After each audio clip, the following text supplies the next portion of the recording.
ఆచి chicken masala. Moving to next one. TVK అధినేత hero Vijay CBI విచారణకు హాజరయ్యారు. కరూర్ ఘటనపై మూడోసారి విజయ్ ను సిబిఐ విచారించింది. విజయ్ ను ఇప్పటికే జనవరి 12, జనవరి 18న 2 సార్లు సిబిఐ విచారించింది. మూడోసారి మార్చి 9న హాజరు కావాలని సమన్లు జారీ చేయగా రాజకీయంగా బిజీ ఉండటంతో 15 రోజుల గడువు ఇవ్వాలని విజయ్ కోరారు. దీంతో ఆయన మార్చి 15న ఢిల్లీలోని సిబిఐ ప్రధాన కార్యాలయంలో హాజరు కావాలని అధికారులు ఆదేశించారు. ఇదే కేసులో కరూర్కు చెందిన డిఎంకే ఎమ్మెల్యే సేందిల్ బాలాజీని కూడా మార్చి 17న విచారణకు పిలిచారు.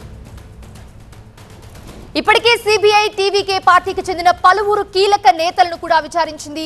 గతేడాది సెప్టెంబర్ 27న కరూర్ విషాద ఘటనలో 41 మంది ప్రాణాలు కోల్పోగా 60 మందికి పైగా గాయపడ్డారు. దీంట్లో సభ కెపాసిటీ 10,000 మంది అయినా కూడా 27,000 మంది హాజరు కావడం, విజయ్ దాదాపు 7 గంటలు ఆలస్యంగా రావడంతో తొక్కిసలాట జరిగిందని తమిళనాడు ప్రభుత్వం ఆరోపించింది.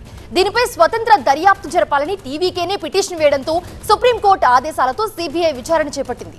పోలీసుల లోపాలు, క్రౌడ్ మేనేజ్మెంట్ వైఫల్యం కారణంగా తొక్కిసలాట జరిగిందని విజయ్ సిబిఐకి చెప్పినట్లుగా తెలుస్తోంది.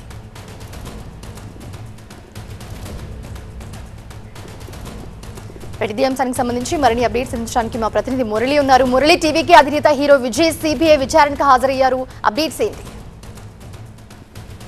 సో కరూరు తొక్కిసలాటలో 41 మంది మృతి చెందినటువంటి ఘటనలో ఇప్పటికే సిబిఐ ముందు విచారణకు హాజరయ్యారు విజయ్. అయితే మరొకసారి విచారణ కోసం నిన్ననే ఢిల్లీ చేరుకున్నారు. ఉదయం 11 గంటల నుంచి విచారణ ప్రారంభమైంది. సుమారు 6 గంటలుగా విచారణ అనేది కొనసాగుతోంది. అయితే ఇంకా ఎంతసేపు విచారణ ఉంటుంది, రేపు కూడా మళ్ళీ కూడా విచారణకు రావాలని పిలుస్తారా అనేది కూడా చూడాల్సినటువంటి పరిస్థితి. సో గతంలో విజయ్తో పాటు అక్కడ సభ ఏర్పాటు చేసినటువంటి సందర్భంలో అక్కడ కీలకంగా వహించినటువంటి టీవీకే నేతలకు కూడా నోటీసులు ఇచ్చారు. సో ఇప్పుడు విజయ్తో పాటు ముఖ్య నేతలు కూడా సిబిఐ విచారిస్తోంది. సో నిన్న చేరుకున్న తర్వాత ఇప్పుడు ప్రధానంగా సిబిఐ విచారణ తొక్కిసలాటకు సంబంధించి జరుగుతున్నటువంటి విచారణతో పాటుగా ఇప్పుడు ప్రస్తుతం తమిళనాడులో ఎన్నికలకు షెడ్యూల్ కూడా విడుదలైనటువంటి నేపథ్యంలో పొత్తుల అంశంపై కూడా విజయ్ ఎన్డీఏతో కలుస్తానటువంటి చర్చ జరుగుతోంది. ఎన్డీఏ విజయ్ని కలుపుకొని ముందుకు వెళ్లాలన్నటువంటి ఆలోచనలో ఉన్నట్టు, ఆ ప్రయత్నాలు తీవ్రంగా ముమ్మరం చేసినట్టు కూడా వార్తలు వస్తున్నాయి. అయితే దీనికి సంబంధించి ఎన్డీఏ కూటమి నుంచి కానీ టీవీకే పార్టీ నుంచి కానీ ఎలాంటి స్పష్టమైనటువంటి ప్రకటన అయితే రాలేదు. కానీ ప్రయత్నాలు జరుగుతున్నట్టు వార్తలు మాత్రం వస్తున్నాయి.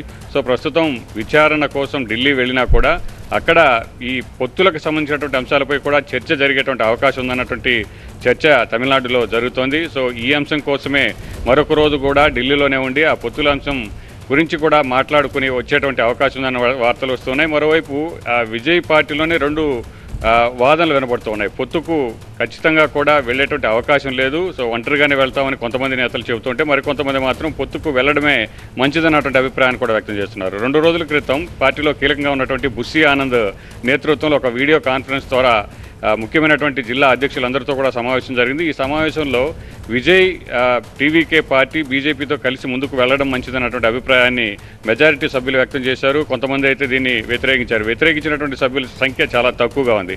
అయితే ఏం జరగబోతోంది, ముందు నుంచి కూడా విజయ్ తాను ఒంటరిగా ముందుకు వెళ్తాను, జాతీయ పార్టీలైనటువంటి బీజేపీ, కాంగ్రెస్, డిఎంకే కూటమిలో ఉన్నటువంటి కాంగ్రెస్ కూడా వ్యతిరేకిస్తూ వచ్చినటువంటి విజయ్ ఇప్పుడు పొత్తుకు వెళతారా అనేది కూడా చూడాల్సినటువంటి పరిస్థితి. అయితే జరుగుతున్నటువంటి తాజా పరిణామాలు చూస్తే మాత్రం పొత్తుకు చర్చలు జరుగుతున్నాయి. ఈ చర్చల్లో ఏం తేలనుంది, విజయ్కి ఎలాంటి ఆఫర్ ఇస్తారు, అసలు నిజంగా విజయ్ పొత్తుకు అంగీకరించి ముందుకు వెళ్తారా లేదన్నటువంటి విషయంపై మాత్రం ఇవాళ లేదంటే రేపు ఒక క్లారిటీ వచ్చేటువంటి అవకాశం ఉన్నట్టు రాజకీయ వర్గాలు చెబుతూ ఉన్నాయి.